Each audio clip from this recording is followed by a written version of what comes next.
মনে করেন আপনার একটা সন্তান মারা গেছে, এই সময়ে আপনি আল্লাহকে গালি দিয়ে সন্তান ফিরে পাবেন? পাবেন না।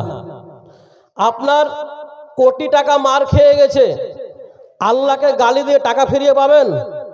পাবেন না। তার মানে আল্লাহর বিরুদ্ধে কুফরি বাক্য বলে ফিরিয়ে পাবেন না। কিন্তু কি ঘটবে? ঘটবে কি? এবার শুনেন, শুকরিয়া আদায় করলে কি হবে আর কুফরি করলে কি হবে। আল্লাহ বলছেন, বিসমিল্লাহির রহমানির রহিম, লাইন শাকারতুম লাযীদান্নাকুম ওয়া লাইন কাফারতুম ইন্না আযাবি লাশাদীদ। বান্দা শোনো, তোমরা যদি আমার কৃতজ্ঞতা জ্ঞাপন করো, তোমার টাকা হারিয়ে গেছে, তোমার সন্তান হারিয়ে গেছে, তোমার জমি জায়গা হারিয়ে গেছে, এরপরেও তোমার যেই কোনো অবস্থাতে তুমি যদি আমার শুকরিয়া আদায় করতে পারো বান্দা, লাযীদান্নাকুম, আমি আল্লাহ অবশ্যই অবশ্যই তোমার আরো বাড়িয়ে দেব। শুকরিয়া আদায় করলে আল্লাহ কি করবেন? বাড়িয়ে দেবেন। যা আছে তার থেকে বৃদ্ধি করে দেবেন আল্লাহ। শুকরিয়া আদায় করলে কি হবে ভাই? বেশি হবে। তাহলে লাভ কার? আপনার না আল্লাহর? যদি সারা পৃথিবীর মানুষ আল্লাহর বিরুদ্ধে কথা বলে, সারা পৃথিবীর মানুষ যদি আল্লাহর কাছে অকৃতজ্ঞ হয়ে যায়, তা আল্লাহর এতে কিছু ক্ষতি হবে?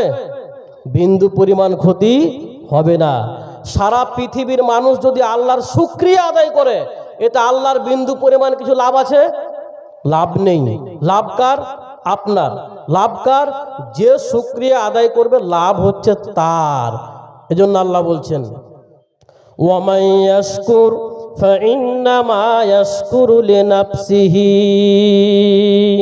যে ব্যক্তি শুকরিয়া আদায় করলো, সে ব্যক্তি যেন তার নিজের নাফসের জন্যই করলো। অর্থাৎ আপনার কৃতজ্ঞতাটা অন্য কারো জন্য নয়। আপনি শুকরিয়া আদায় করলে সেটা অন্য কারো কাজে লাগবে না। যদি আপনি শুকরিয়া আদায় করেন, তবে সেটা মূলত আপনার নিজের জন্যই করেছেন। শুকরিয়া আদায় করলে সেটা আপনার নিজের জন্য আপনি করেন। আল্লাহ বলছেন, তোমরা কুফরি করবে না বান্দা। কুফরি কোনটা? পকেট থেকে কিছু টাকা হারিয়ে গেছে, বলে ভাই কেমন আছো বলো, বলে অবস্থা খুব খারাপ করে দিয়েছে আল্লাহ। সন্তান মারা গেছে, ভাই কেমন আছো বলো, বলে আল্লাহ আর কারো সন্তান পেল না, আমার টাকাই আল্লাহ নিয়েছে। এইটার নাম হচ্ছে কুফরি করা। কৃতজ্ঞতার জিন্দেগি বড় মিষ্টি, বড় তৃপ্তিদায়ক, কিন্তু এটা খুব কঠিন কাজ, খুবই কঠিন কাজ। আমার হাতে কি এটা ভাই? জলের বোতল। এখানে কিছুটা জল আছে। আচ্ছা, মনে করেন যে এক বোতল জল ছিল এই বোতলে, এই বোতলের অর্ধেক জল পড়ে গেছে। আচ্ছা বলেন, এখন এই বোতলটা কি অর্ধেক ভর্তি না অর্ধেক খালি? অর্ধেক খালি। এটাই হচ্ছে অকৃতজ্ঞতার জিন্দেগি। বোতলটা হচ্ছে অর্ধেক ভর্তি, এটা হচ্ছে কৃতজ্ঞতার জিন্দেগি। ছোট্ট একটা উদাহরণ, এর মধ্যেই লুকিয়ে রয়েছে আপনার কৃতজ্ঞতার না শুকরিয়া। আপনার শুকরিয়া বোতলের মধ্যে অর্ধেক পানি এখনো বাকি রয়েছে, অর্থাৎ বোতলটা খালি হয়ে যায় নাই। যেটুকু আছে সেটুকুই নিয়ে আমি কৃতজ্ঞতা জ্ঞাপন করতে পারি। আর যদি বলেন না অর্ধেক কেন খালি হয়ে গেল, হায় রে হায় আমার সব কিছু শেষ হয়ে গেল, জিন্দগিতে শান্তি পাবেন না। সারা জীবন নাই নাই নাই নাই করতে করতে জীবন কেটে যাবে। পৃথিবীতে এসেছিলেন, একটা সুতাকেও নিয়ে এসেছিলেন, একটা সুতাকেও নিয়ে এসেছিলেন পৃথিবীতে। সবাই তো উলঙ্গ হয়ে পৃথিবীতে এসেছি, তাই না? একটা সুতা নিয়ে পৃথিবী থেকে যাবেন? একজন ব্যক্তি, তার খুব টেনশন, পারিবারিক টেনশন, মানসিক টেনশনে সে একদম ক্লান্ত হয়ে গেছে, কিছুই তার ভালো লাগছে না। চাঁদনি রাত, চাঁদনি রাতে নদীর ধারে একটু ঘুরতে ভালো লাগে, মন খুব খারাপ, যায় একটু নদীর চরে ঘুরি, টহল দিয়ে একটু ভালো লাগবে। মনের ধ্যানে কি কি বলে, মনের দুঃখে সব কিছু ভেসে আছে চোখের সামনে, দুঃখের কাহিনী সব মনে পড়ছে, আর বালুর চর দিয়ে হাঁটছে। হাঁটতে হাঁটতে হাঁটতে হাঁটতে একটা ব্যাগ তার পায়ের কাছে উঝোট লেগেছে, পলি ব্যাগ, পলিথিন। ওই পলিথিনটাকে নিয়েছে, নিয়ে নদীর ধারে একটা করে পাথর নিচ্ছে আর ওই জলে টুপ করে ফেলছে। তো যখন জলে গিয়ে পড়ছে তখন টবাক করে শব্দ হচ্ছে, একটু সুন্দর ভালো লাগছে। আর একটা বের করছে, আবার ফেলছে, আবার টবাক করে শব্দ হচ্ছে, ভালো লাগছে। আর একটা বের করছে, আবার ফেলছে, আবার আওয়াজটা কানে আসতে ভালো লাগছে। এই করতে করতে পাথর, সে দেখছে আমি এটা পাথর ফেলছি, ফেলতে ফেলতে ফেলতে ফেলতে এইভাবে তার মানে ফজর হয়ে গেছে। এবার যখন একটু পরিষ্কার হয়ে এসছে, শেষে একটা পাথর তার হাতে আছে, ওইটা নিয়ে এভাবে ফেলতে যাবে আর চোখ পড়েছে পাথরের দিকে। আরে ইন্নালিল্লাহ, আমি কি করলাম? এ তো সব হীরা, হীরা ছিল এটা আমার হাতে, এটা হীরা মানে ব্যাগে সব হীরা ছিল। সর্বনাশ সর্বনাশ, সব শেষ করে দিলাম রে। মানে এতক্ষণ ধরে আমি সারা রাত হীরা ফেলছি পানিতে, আর নদীর পানি মানে কি স্রোত, স্রোত চলছে, সব বয়ে নিয়ে চলে যাবে। যা টেনশন ছিল তার 100 গুণ টেনশন আরো বেড়ে গেল। আমি সব শেষ করে দিলাম, সবগুলো হীরা আমি পানিতে ফেলে দিলাম, সব শেষ করে দিলাম। আচ্ছা বলেন তো, যে একটা হীরা ওর বেঁচে আছে, এই হীরাটা কি ওর? যেটা হাতে আছে বেঁচে, ওটা ফেলতে গিয়ে দেখছে হীরা, এটা কি ওর বাড়ি থেকে নিয়ে এসছে? না, এটা কার? নদীর চরে পেয়েছে। তাহলে যেটা নিয়ে পড়ে গেছে, যেটা ফেলে দিয়েছে, ওটা নিয়ে ওর টেনশন আরো বেড়ে গেছে। যেটা হাতে আছে এটা তো ভাবতো, আরে এটা তো আমার ছিল না, একটা হীরা আমার হাতে আছে, এটাও কিন্তু আমার নয়। যদি এই হীরাটার কথা সে মনে করত, তার অন্তরে তৃপ্তি আসতো যে আমার হাতে অন্তত একটা হীরা বেঁচে আছে। আপনার জীবন থেকে যা কিছু হারিয়ে গেছে, যদি সেটা নিয়ে আপনি ভাবতে থাকেন, জিন্দগিতে শান্তি পাবেন না। বরং যেটা আছে সেটা নিয়ে আলহামদুলিল্লাহ পড়ে নেন, এটাই হচ্ছে শুকরিয়া আদায়ের জিন্দগি। 5টা ছেলে আল্লাহ দিয়েছে, একটা মরে গেছে, ওটার টেনশনে ও নিজেই বেমার হয়ে গেছে। আচ্ছা বলেন তো, বাকি 4টা আরো আছে না, এটি কে দিয়েছে? আল্লাহ। অ্যাক্সিডেন্ট হয়েছে, একটা পা ভেঙে গেছে, ওই একটা পায়ের জন্য চিন্তায় টেনশনে ক্লান্ত হয়ে গেছে, বাকি একটা পা বেঁচে আছে না, এটা কে দিয়েছে? আল্লাহ দুটোই ভাঙতে পারতেন না? হ্যাঁ, যেটা আছে সেটা নিয়েই শুকরিয়া আদায় করো। এবার বলেন, আপনার কাছে, আমার কাছে, আমাদের কাছে এমন কিছু না কিছু আছেই। আপনার যতই কষ্ট হোক, আপনার যতই দুঃখ হোক, আপনার জীবন থেকে সব কিছু হারিয়ে গেছে। ওই যে আপনি বলছেন আমার পায়ের তলাতে মাটি নেই, আমার দেওয়ালে পিঠ থেকে গেছে একদম, আর কোনো জায়গা নেই। এই সময়েও দেখবেন আপনার কাছে এমন কিছু না কিছু আছে যেটা নিয়ে আপনি আলহামদুলিল্লাহ পড়তে পারবেন, আল্লাহর কাছে কৃতজ্ঞতা জ্ঞাপন করতে পারবেন। কিন্তু আমরা যেটা হারিয়ে গেছে ওটা নিয়ে আমরা ব্যস্ত হয়ে যাই, যেটা আছে ওটা নিয়ে আমরা শুকরিয়া আদায় করতে পারি না। এজন্য আল্লাহ রাব্বুল আলামিন আক্ষেপ করে বলছেন, বিসমিল্লাহির রহমানির রহিম, কাইফা তাকফুরুনা বিল্লাহি ওয়া কুনতুম আমওয়াতা। বান্দা, তোমরা কিভাবে আমার সাথে কুফরি করো রে বান্দা, তোমরা কেমনে কুফরি করো, অথচ তোমরা ছিলে মরা, তোমরা ছিলে মুর্দা। ফাহিয়াকুম, আমি আল্লাহ তোমাদেরকে জীবন দান করেছি। সুম্মা ইউমিতুকুম, অতঃপর আমি আল্লাহ তোমাদেরকে মারব। সুম্মা ইউহয়িকুম, আমি আবার তোমাদেরকে জীবিত করব। সুম্মা ইলাইহি তুরজাউন, অতঃপর তোমাদেরকে অবশ্যই আল্লাহর নিকটে ফিরে যেতে হবে। অতএব তোমার কিছুই ছিলে না, তুমি ছিলে তুচ্ছ এক ফোঁটা পানি, তুমি ছিলে তুচ্ছ এক ফোঁটা বীর্য। আমি আল্লাহ তোমাকে মুর্দা থেকে আমি আল্লাহ তোমাকে জীবন দান করেছি। তুমি কি নিয়ে কুফরি করছো? পৃথিবীতে একটা সুতা এনেছিলা? পৃথিবীতে একটা টাকা এনেছিলা? না, তুমি যা অর্জন করেছো সবই তো আমার দেওয়া, তবে তুমি কুফরি কেন করো আমার সাথে? একটা চাকরি পেয়েছে, পড়াশোনা করেছে, পরিশ্রম করেছে, টাকা পয়সা খরচ করে একটা চাকরি জোগাড় করেছে, বা একটা ভালো ব্যবসা খাড়া করতে পেরেছে। জালসা হচ্ছে মসজিদের, সভাপতি সাহেব গিয়ে বলছে, ভাই আল্লাহ তোমার কপাল খুলে দিয়েছে গো, তোমার তো আল্লাহ সুখের জারিয়া বানিয়ে দিয়েছে, একটু মসজিদে কিছু দান করো না, 10,000 টাকা দাও, একটা মসজিদে কিছু ইট দান করো। কি বলেন আপনি?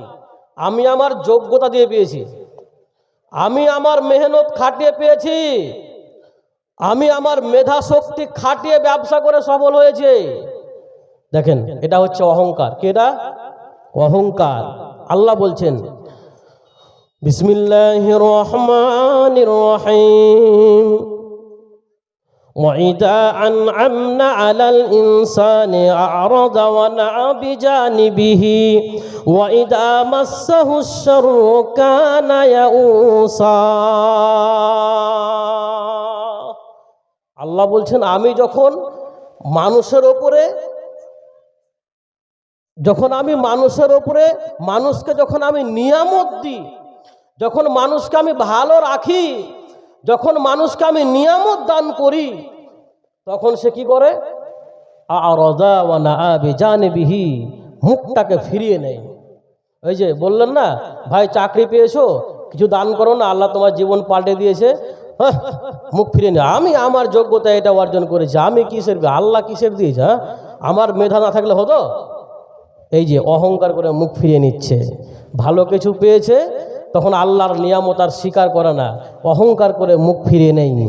অথচ তোমার চাইতে কত মেধা বুদ্ধির ছাত্র, তোমার চাইতে বড় বড় শাইখুল হাদিস, তোমার চাইতে যোগ্য যোগ্য মানুষ, তারা আল্লাহ তাদেরকে সেটা নিয়ামত দেয়নি, তারা পায়নি। তোমাকে আল্লাহ দিয়েছে বলেই তুমি পেয়েছো, কিন্তু অহংকার করে মুখ ফিরিয়ে নাও। وَإِذَا مَسَّهُ الشَّرُّ كَانَ يَئُوسًا, আর যখন ক্ষতি তাকে স্পর্শ করে নেয়, যখন সে ক্ষতির মধ্যে পড়ে, তখন সে হতাশায় ভেঙে পড়ে। ভালো কিছু পেয়েছে তখন অহংকার করে মুখ ফিরায়, এটা হচ্ছে আমার যোগ্যতা, এটা হচ্ছে আমার মেধা, এটা আমার ক্যাপাসিটি। আর যখন ব্যবসায় লস খেয়ে যায়, যখন চাকরি হারিয়ে যায়, তখন বলে আল্লাহ আমার জীবনটাকে ক্ষতির মধ্যে ফেলে দিয়েছে, আল্লাহ আমার সব কিছু সর্বনাশ করে দিয়েছে, আল্লাহ আর কাউকে পেল না, আল্লাহ আমারই ক্ষতি করার জন্য পেয়েছে। অর্থাৎ কুফরি বাক্য তখন বলে ফেলে, হতাশাগ্রস্ত হয়ে তখন শুকরিয়া আদায় করতে পারে না, তখন আল্লাহর বিরুদ্ধে কথা বলে যায়। অথচ যারা আলেম ওলামা তারা এটা বুঝবেন। আল্লাহ বলছেন, ওয়াইদা আনআমনা আলাল ইনসান, আমি যখন মানুষের উপরে নিয়ামত দান করি, যখন আমি মানুষকে অনুগ্রহ করি। আর ক্ষতির বেলায় কি বলছেন? ওয়াইদা মাসাহুস শার, যখন ক্ষতি তাকে স্পর্শ করে। তার মানে ক্ষতি স্পর্শ করেছে আমার চরিত্রের কারণে, ক্ষতি হয়েছে আমার দোষের কারণে, কিন্তু নিয়ামত দান করেছেন আল্লাহ আমাকে, এটা আল্লাহর দয়া। অতএব অহংকার করে মুখ ফিরায়ও না, তোমার যেটা আছে তুমি সেটা নিয়ে শুকরিয়া আদায় করো। যদি শুকরিয়া আদায় করতে পারো, আমি আল্লাহ তোমার যা আছে তার চাইতে আমি অনেক বেশি করে দেব। পারবেন? একটু মুখ খুলে বলেন, যে কোনো অবস্থায় যাই কিছু হোক না কেন জীবনে আল্লাহর কাছে কৃতজ্ঞ থাকতে পারবেন, শুকরিয়া করতে পারবেন? পারবো ইনশাল্লাহ, ইনশাল্লাহ। 2, আল্লাহর কাছে চাওয়া পাওয়ার মাধ্যম, অনেক বড় একটা মাধ্যম দোয়া। এই দোয়াতে আপনার জীবনকে পাল্টে দেবে। বলে মৌলভী সাহেব খালি দোয়া দোয়া করে, দোয়াতে কি হবে? দোয়াতেই সব হবে, দোয়ার মধ্যে সব আছে। দোয়াতে 9কে 6 করতে পারে, 6কে 9 করতে পারে। দুয়ার এত পাওয়ার, দুয়ার এত পাওয়ার।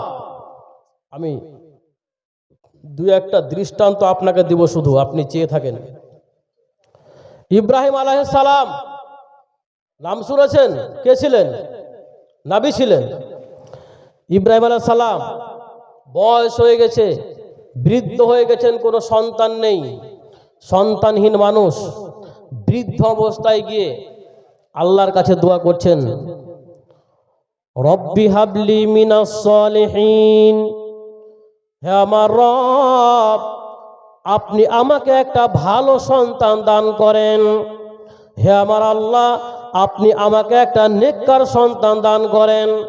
বৃদ্ধ বয়সে গিয়ে ইব্রাহিম আল্লাহর কাছে দোয়া করছেন সন্তানের জন্য, ভরসা রাখছেন আমি বুড়া হয়ে গেছি, আমি বৃদ্ধ হয়ে গেছি, এরপরেও আল্লাহর কাছে একটু দোয়া করে দেখি না। আল্লাহ রব্বুল আলামিন ইব্রাহিম আলাইহিস সালামের দোয়াকে কবুল করলেন। আল্লাহ বলছেন, ফাবাশশারনাহু বিগুলামিন হালিম, আমি ইব্রাহিমকে একটা সহনশীল সন্তানের সুসংবাদ দিলাম।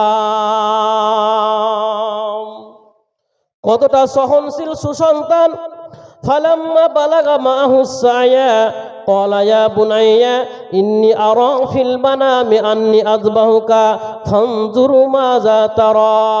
যখন ইব্রাহিম আলাইহিস সালামের পুত্র ইসমাইল যখন বাবার সাথে চলাফেরা করার সময়ে পৌঁছেছেন, এমন সময়ে বেটার সামনে বাবা এবার পেশ করছেন স্বপ্ন, আব্বা জান, কলিজার টুকরা, আমার সোনামণি, আমি যেন স্বপ্নে দেখেছি আমি তোমাকে জবাই করতেছি, এতে তোমার অভিমতটা আমাকে একটু জানাও। বেটা কত ধৈর্যশীল, কত সুসন্তান ইব্রাহিম আলাইহিস সালাম পেয়েছেন। এবার ইসমাইল বাবার কথাতে জবাব দিয়ে বলছেন, হে আমার আব্বা, আপনাকে যেটা স্বপ্নে দেখানো হয়েছে সেটা আপনি বাস্তবায়ন করে ফেলুন, আল্লাহ চাইতো আপনি আমাকে ধৈর্যশীলদের মধ্যে পেয়ে যাবেন। কোনো মানুষ যদি 6 বছর, 7 বছর, 10 বছর সংসার করার পরে সন্তান না পায়, এই যে কত বড় ব্যথা, এই যে কত বড় বেদনা, এটা সেই জানে, এটা আপনি জানেন না। 10 বছর পরে একটা যদি সন্তান পায়, ওই সন্তানের উপরে কতটা দরদ হবে সেটা কি বুঝতে পারছেন? বৃদ্ধ বয়সে 86 বছর বয়সে গিয়ে দোয়া করে একটা সন্তান পেয়েছেন, আল্লাহ বলছেন ওকে আল্লাহর পথে কুরবানি করতে হবে, জবাই করতে হবে। ওই সন্তানকে নিয়ে গেলেন জবাই করার জন্য। আচ্ছা, উত্তর দেন আবার মুখ খুলে। ইব্রাহিম আলাইহিস সালাম সন্তান পেয়েছিলেন, কিসের বরকতে পেয়েছিলেন? দোয়ার বরকতে পেয়েছেন। অতএব দোয়াতে আপনার জীবনকে পরিবর্তন করতে পারে। 2, এবার আর একটা কথা আপনি শুনেন, সব এগুলো কোরআন থেকে, এবার আপনার চোখ কপালে উঠে যাবে। এটাও হতে পারে দোয়াতে? হ্যাঁ, হতে পারে। মারিয়াম আলাইহিস সালাম, মারিয়ামের মা, তাকে আল্লাহর রাস্তায়, আল্লাহর মসজিদে বাইতুল মুকাদ্দাসে তাকে খিদমত করার জন্য, সে যখন পেটে ছিল তখনই তাকে অর্পণ করে দিয়েছিলেন যে আমার পেটে যা আছে আমি এটাকে আল্লাহর পথে আমি দিয়ে দিলাম, বাইতুল মুকাদ্দাসের সেবার জন্য আমি রেখে দিলাম। মারিয়াম, তাকে রেখে দেওয়া হলো মসজিদের মেহরাবে।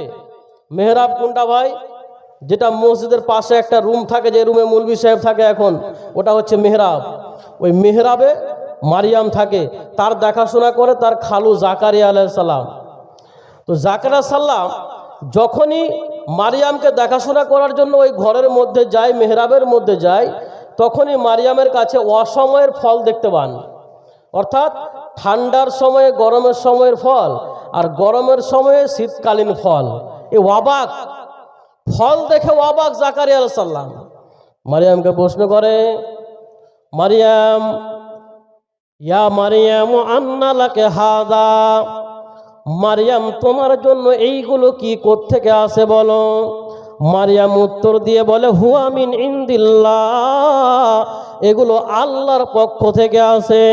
ইন্নাল্লাহা ইয়ারযুকু মান ইয়াশাউ বিগাইরি হিসাব, নিশ্চয় আল্লাহ যাকে ইচ্ছা করেন বেহিসাব রিজিক দান করেন।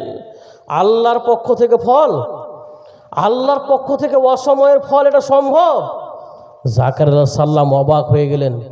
যদি মারিয়ামকে আল্লাহ অসময়ের ফল দিতে পারেন, তাহলে আমাকেও আল্লাহ অসময়ের ফল, অর্থাৎ আমাকে অসময়ে আল্লাহ সন্তান দান করতে পারেন, এই ভরসা। অথচ তিনি বৃদ্ধ, এবং সবচাইতে যেটা কঠিন কথা সেটা হচ্ছে জাকারিয়া সাল্লামের স্ত্রী ছিল বন্ধা। বন্ধা মেয়ের বাচ্চা হবে? বাচ্চা হবে না, জানে যে বাচ্চা হবে না আমার স্ত্রীর, বৃদ্ধ মানুষ। এরপরেও মারিয়ামের দিকে দেখে ফল দেখার পরে আল্লাহর উপরে ভরসা নিয়ে দোয়া করছেন। বিসমিল্লাহির রহমানির রহিম। রব্বি হাবলি মিন লাদুনকা যুররিয়াতান তাইয়্যিবাতান ইন্নাকা সামিউদ দুআ। হে আমার রব, আপনি আমাকে চক্ষু ঠান্ডা করনেওয়ালা একটা সন্তান দান করেন। হে আমার রব, আপনি আমাকে একটা পবিত্র সন্তান দান করেন, নিশ্চয় আপনি দোয়া শ্রবণকারী। বৃদ্ধ বয়সে সন্তান বন্ধা, তারপরও আল্লাহর উপর ভরসা করে দোয়া করছেন। এবার ফারিস্তা এসে জাকারিয়া সাল্লামকে সুসংবাদ দিচ্ছেন। তখন জাকারিয়া সাল্লাম সলাতে দাঁড়িয়ে বলে, জাকারিয়া, তোমাকে আল্লাহ ইহিয়ার সুসংবাদ দিচ্ছেন, অর্থাৎ সন্তান হবে যার নাম হবে ইহিয়া। অবাক হয়ে গেলেন, আশ্চর্য কথা, কিভাবে আমার সন্তান হবে? আমি তো বৃদ্ধ, আমার স্ত্রী হচ্ছে বন্ধা, কি করে সন্তান আসবে? ফারিস্তা উত্তর দিয়ে বলেন, আল্লাহ এইভাবে যাকে চান তাকে আল্লাহ দান করেন। আচ্ছা, এবার উত্তর দেন, জাকারিয়া সাল্লাম ইহিয়াকে পেয়েছিলেন না পাননি? পেয়েছিলেন। কিসের বরকতে পেয়েছেন? দোয়া, দোয়ার বরকতে পেয়েছেন। আপনাদের কষ্ট হচ্ছে?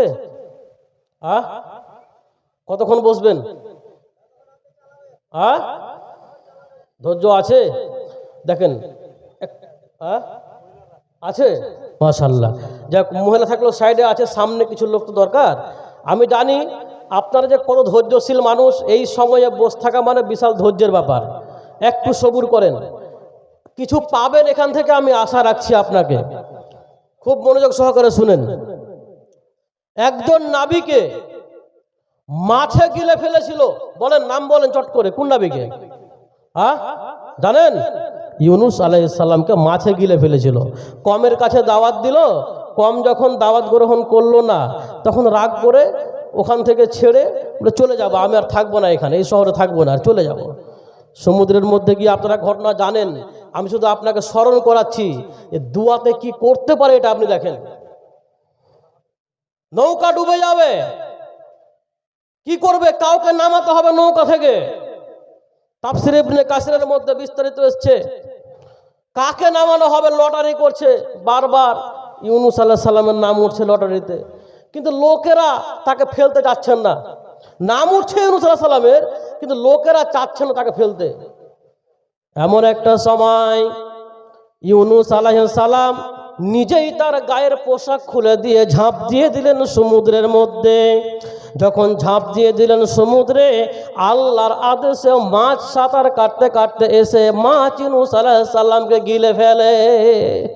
মাছে গিলে নিল, মাছ গিলে ফেললো।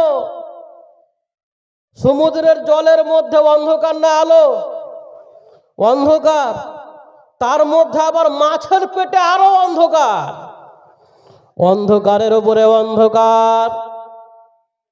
এইরকম একটা অবস্থাতে ইউনুস আলাইহিস সালাম মাছের পেটে থেকে আল্লাহকে স্মরণ করছেন, লা ইলাহা ইল্লা আনতা সুবহানাকা ইন্নী কুনতু মিনাজ জালিমিন।